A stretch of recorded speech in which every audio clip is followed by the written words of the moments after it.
Welcome to Nonprofit Network, powered by Stokes Auction Group. We are a podcast focused on benefit auctions and fundraising events for the nonprofit community. We are a group of fundraising professionals that specialize in raising funds to improve communities of all sizes.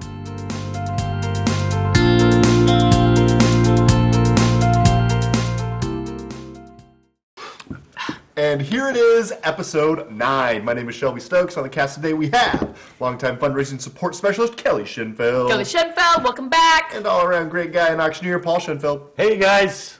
I need to think of something better to say, but Hey guys. Hey guys. No, thanks for joining us. We appreciate it.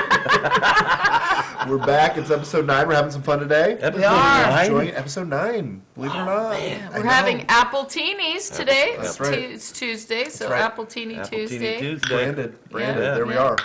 Exactly. For sure. So we have a lot to talk about today. The question on everybody's mind, Will Smith and Chris Rock much? Wow. What happened there? So the internet exploded. Yeah. That was my biggest shock. And I was not watching the Oscars. No, That's I didn't what we're either. talking about. They tire me out. Yeah, I mean, it's like a marathon, right? 4 to 5 hours Oh, yeah. of awards, not including pre-carpet and all that. But yeah, the internet exploded. How did you hear about the slappening? Unfortunately, I heard about it on Facebook. Because I'm back on Facebook now because of our podcast. But Very good. It was on Facebook, and I told Mark, did you hear about that? And he goes, I heard something about it. And then I saw him crying. So whatever. Anyway, he is about love and not violence. But, here's the thing. Somebody says Here's the something thing. about Mark like that, I might slap them. Oh, you're about to go Big Willie style on him, huh? I'm about to go Big Willie on you if you come on down to my husband. You come on down to slap a Yeah. bill. If you're living under a rock, Chris Rock made a joke about Jada Pinkett Smith about her hair. Yeah, and she has alopecia. She has alopecia, so she's bald right now. He made a G.I. Jane 2 joke, which, I mean, who's referencing G.I. Jane, right now? Yeah, but, And then I Smith, mean, loses his mind. What the heck? here's the thing that I'm going to say about that, and then we're going to move on to some productive stuff. I mean, this is productive. Everybody has their limits, people. We all know it. Listen. Let's don't push people to them. We're talking We got limits. about America's cool Limits. celebrity Will Smith. He's a human. He's American. He's a human. That is the epitome of Hollywood. He's a human. And he just lost it and slapped Chris He Rock. did. In He front did. of millions, in front of the entire globe. Yeah, he lost it. He apologized for it. What the hell else do we want Okay, from him? let's 2 pounds of flesh? I thought it was a joke at first. I thought it was staged. Boom. That's what I was going to ask. Do we think That's it's staged? what I thought, because no, because he was crying when about his it. hand went and hit Chris's face, it almost looked like it was one of those action movie punch scenes, because Chris moved out of the way. Jamie said, no, I heard it. I heard the slap. No, he got Right. slapped. I think it's staged.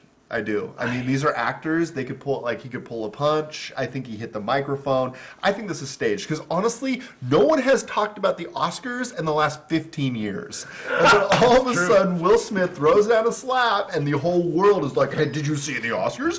No, I'm an adult in 2022. I didn't People have watch their the limits. Oscars. People have their limits, man. But a G.I. Jane No, joke, come no. on. For a woman that is Come on. struggling with alopecia, that Okay. is in the spotlight all the time. Right. And people are mean. People are mean. Yeah. Whatever, right? So should he have done it? No. Did he apologize for it? Yes. I'm Team Will. Sorry. I think a comedian is there to poke and make fun, and obviously some people's feelings. Chris Rock got is a hurt. poor choice for being on a microphone anyway, unless you're in a comedy club. But I mean, you're a comedian. That's what you do, and they keep putting comedians in these positions, which Well, probably then isn't shame the right on move. them. It's probably not the right move. Anyway, Comedians are all under the microscope right now anyway. Everything they say. Yeah. Yeah. You got to be careful. I wouldn't want to be a comedian. Comedians, mothers. Hey, Mothers. and also The cancel. microscope sucks. Yeah, cancel culture, not fun. If you didn't join us last week, we covered fund and needs. We discussed the presenter primarily. More to come on that in the future, obviously. If you have questions about any specific aspect of the fund, we're happy to cover it. But we had an event just this last weekend that failed from the same topic we covered last week.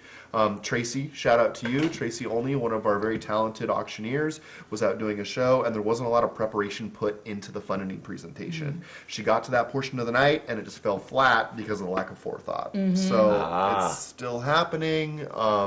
Hopefully we can kind of tighten those presentations up to the best of our ability, but it's out there. And shout out to Tracy. She's a great person. Yeah, she is. I'm sure she did her best and cleaned it up as best she could, and you move on. I mean, you don't sit and dwell on it. You know, it is what it is. Let's move on and just build for next time. And you're going to have powerful funding needs. Like ours was very powerful, but a lot of it was, you know, there again, it goes into the community that you're doing it with. And so, I mean, you brought it up. So this last weekend, you had a good funding need. We had a great funding need. Why was it powerful?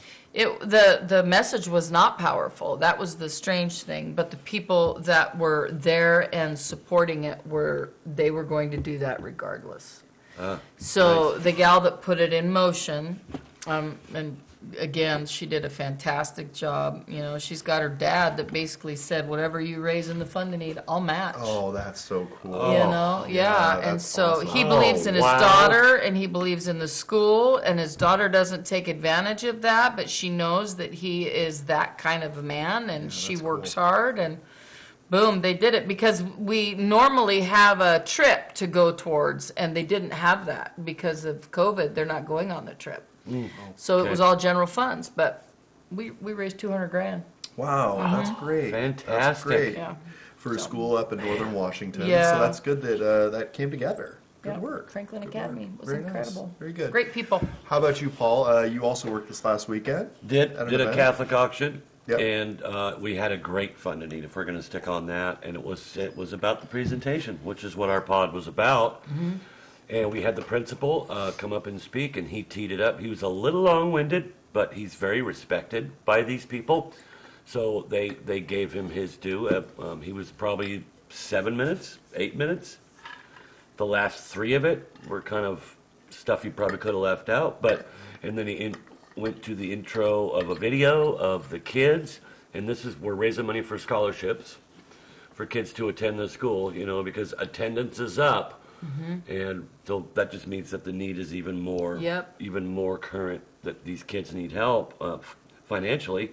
The video was great. It was professionally done. The kids were cute, fun, and the parents of the kids were in the audience going, "Oh, there's Timmy," you know, when he came on the screen. And People lose their mind when they see their kid, don't they? Like, yeah, that's my kid. I did that. I did that. That's me. As we talked about in our pod last week, was tap into the emotional side of it. Try to tap into that emotional inspiration, and you will see results. And we did. We absolutely did. They wanted $40,000, and we hit 54. Oh, Perfect. And then we had $20,000 pre-committed, so it was $75,000. Very Boom. nice. Great, Very super nice. high energy, and I got it done.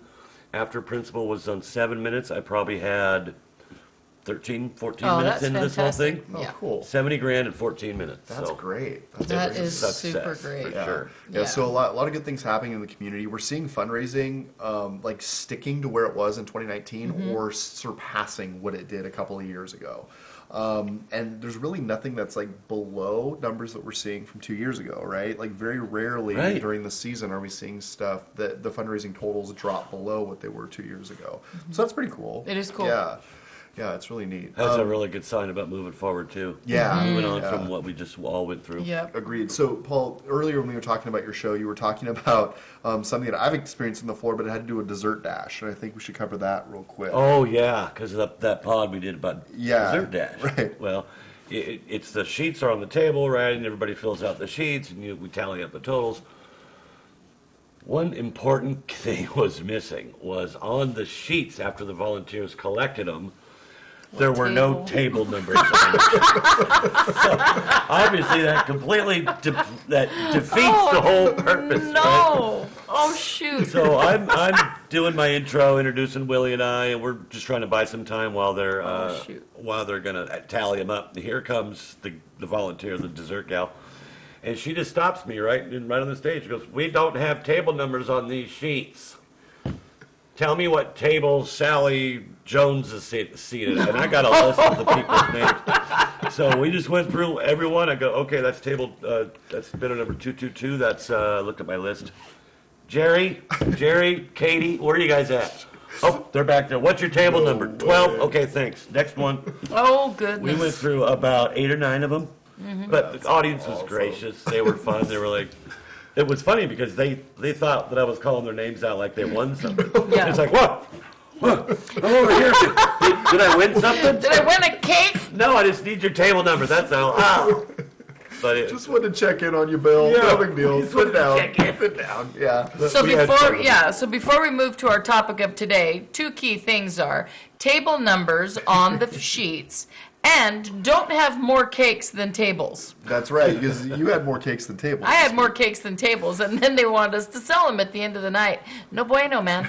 Ain't gonna work. Turns out nobody wants a cake. Nobody wants a Yeah. cake at Well, 10 o'clock at night. Market for cakes. you know what? I just thought of this is a small detail that could have been avoided, right? If you're the dessert dash coordinator, you are the one that writes the table number. That seems obvious to us. These particular sheets had a blank spot for table number. They expected the people seated at the table to fill that in, Oh, Gotcha. boy. and they didn't. No, You, because they weren't you instructed as the to. coordinator need to put that number in there. Don't rely on your Even if guesses. they were instructed to, they probably wouldn't have done Probably it. wouldn't have done it. Yeah. Yeah. So the reason that I wanted to lead in with that story is because what we're finding right now is like you're constantly having to pivot and change things when you're in the middle of the ballroom. Yep.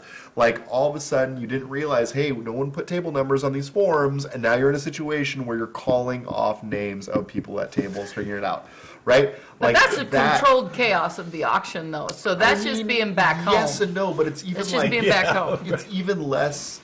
I don't want to use the word sloppy, but it's even more sloppy this year than it's been in years past. Yeah. Because we're all out of training. So this week's episode topic is back to basics. Sound at your live event. Sound. We're going to discuss sound, Yes. and I think it's only fitting that we got a new microphone for this podcast Yes. today. Sounds really good, huh? And boy, do we sound really good. Boy, do we. Yeah, so sound at It's your hanging live up there. You can't even see it. event. Now, if you haven't gathered prior to this moment right here, we are auctioneers and presenters at heart. So sound is a big deal for us. We really like to talk about what the sound looks like, how best to communicate with guests. But ultimately, if you're like going back to a planning meeting and trying to figure out what your sound looks like, you're going to have discussions of in-house vendor, outside vendor. You're probably going to have discussions of how many people are there. And then there's the overall basics of the audio setup that you're going to have. The end goal being you want to communicate with those guests. Yeah, right? and I would say that, you know, if you're encouraged to use house, look, if you're trying to cut corners in your costs of doing this event, cut them anywhere but in sound. Yeah. Right? I mean, even cut them in, I would even cut them in centerpieces because you can do a very beautiful, simple centerpiece. Right. I would cut them, even cut back an hors d'oeuvre before you cut back sound. Get cheaper wine before you get sound. Carl Russ Use is paper here. cups before you cut sound. But sound can make it from a presenter's view as well as, you know, from an audience view. Yeah. The most frustrating thing for a person, because sometimes people aren't seated where they maybe want to be seated, right? And sometimes that gets missed. You know, they have big bidders in the back because they didn't know that person was going to be a big bidder, right? Sound is everything. It really is. It can make or Yeah. break an event. And I if mean, it's it's- crisp, they can understand the auctioneer, they can understand the MC. Right. I mean, it needs to be a everything. priority, is what you're saying. Like, it needs to be a priority over centerpieces, Oh, boy, over yeah. all these different elements. And the reason that you're saying that is because we as auctioneers live and die on our ability to communicate with the guest, right? So if you're doing a fundraising auction, your audio becomes even more essential because you're having the back and forth of guests. Now, if you're doing an ask only or a presenter type, that's fine to kind of cut corners on sound. But what I caution you on is if you're going into like a traditional venue, many of these venues are set up to do luncheon style events, right? So their in-house speakers aren't built to combat with the table noise that's in the room when you're doing fundraising while you're doing a And presentation. you're talking about the little speaker cans that are up in the ceiling. I mean, yes and, Little right? small I mean, ones, these yeah. venues are putting in sound systems. More often than not, they are little cans if you're like in a hotel. But in your experience, Paul, you even have some of those cans that have worked for you, right? Yeah, in fact, last weekend we were at the McGavick Center. It's big, cavernous, probably 30-foot tall ceilings. And they had a higher quality type of canister type speaker, and they had several of them. Right. That was the key, was the amount that they had. We had 250 people in that room, and there was probably, I'm just guessing off, there was 20 speakers in there, if not more. So that particular case, they obviously have upgraded it, because I've heard horror stories from that venue in the past. They've obviously upgraded, and in this case, it worked. Yeah. Right? But 99% of the time, you guys, in-house sound systems do not work. And I think that you have to be willing, and I think that you are the driver of your show. And so I think that some of those beginning conversations that we had a few podcasts ago about like talking to your venues, getting back to the basics of this. And one of the questions that you need to ask your venue if they're asking you to use their sound is, what is the coverage going to be like, and what is the clarity for my auctioneer and MC? Because whether you have just an MC or an MC and an auctioneer, if it's garbled, it's not worth your time. Yeah. And if you have them tell you that it is, and it ends up not being, then you have a case for after the show to say, no, next time I'm going to hire out my sound, right? And then really hold that venue to the fire. I think it's okay to hold people to the fire on things that they say. Especially in a venue, because what's going to happen is they're going to say, hey, no, this sounds great, sounds great, sounds great. You're going to get to that moment, and then it's not going to be great, and you have a case to be made that, no, you told me it was great, it's not great, people can't hear me, then what? And know how many tables you're going to have in the room. And that's know what I was how many thinking, people. Know where your silence going to be. Go to this venue, or when you hire your sound company to do this, your production company to do this, let them know exactly what you're looking at. So let's unpack that a little bit. So there's like two camps of thinking. One, in-house. So the venue says, hey, we have audio. Sometimes that's built in. Sometimes that's a crew that will set up audio and production that is partnered with the venue that can sometimes provide discounts and other times won't provide discounts. Right. So just caution you there. The second option is called an outside AV provider, is what we call that. And essentially those are individuals that have traveling systems that go to a venue, set it up, and set up sound. Now those can sometimes be more beneficial because they're more powerful and they have the ability to kind of move those speakers, whereas sometimes those venues just say good enough and then just cycle through that stuff. So all that to say, like when you are shopping audio visual, I would definitely talk to the venue first, see what they have, and then consult an outside provider to at least get a quote, at least know what you're up against.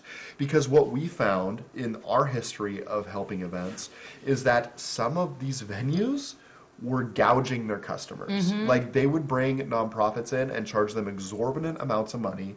So we eventually, which is the whole reason why we started our production. Which is why we started our production team, which was we're going to buy the gear and move it from place to place and set up audiovisual services. Now, the reason that business model succeeded for as long as it did is because those venues got greedy and their product wasn't as good as the offsite providers. Yeah. So when you're going to look at this event, make sound a priority, A, and B, do your homework. At least get an in-house quote and an outside quote and have the conversations. I'm doing an auction, I'm not doing a luncheon. How does that change the dynamic?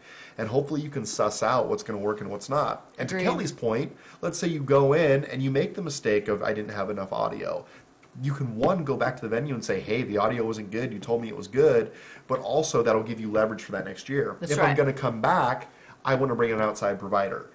And know that sometimes bringing an outside provider into an actual venue, venues will sometimes bow their back So if you're in that place of leverage where you're coming back, you can sometimes get those fees negotiated or waived out completely. Like they're discouraging outside vendors to come in. Yes. So you're forced to use the in-house vendor, which Exactly is going to price right. gouge you. Exactly. So Right. in some scenarios, And we're not saying all venues Not are all doing venues that. do That's this, not no. what we're saying. But But in beware. some cases, it's like if you're going to bring an AV provider, we're going to tack on an additional $500 for that AV company to come in and execute. So What Willie and I ran into this last weekend, and I've ran into this many times before with in-house sound systems, is that's part of the rental of the room, and you get the house speaker system, and you get 2 microphones, but you don't have a technician there dedicated to that That's job. huge, right? And it is huge. It's huge. What if something goes wrong? I mean, it could be as simple as I have a dead battery.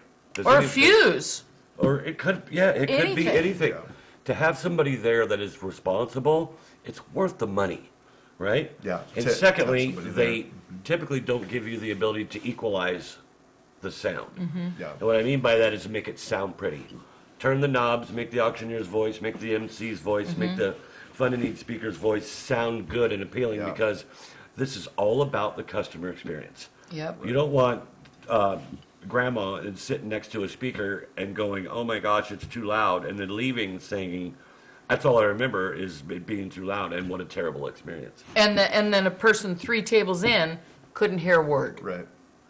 So there's again, like we said at the top, skimp anywhere but on sound. Yeah, and you may be coming into this thinking, no, these are just auctioneers. Of course they want better sound. And the answer is yes. But if you're paying or bringing in a professional auctioneer to conduct your show, that cost or effort is for nothing if they can't communicate with their guests, if that Right. makes sense. Like, if your audio is broken, the best presenter in the world is not going to be able to cut through that crowd. No.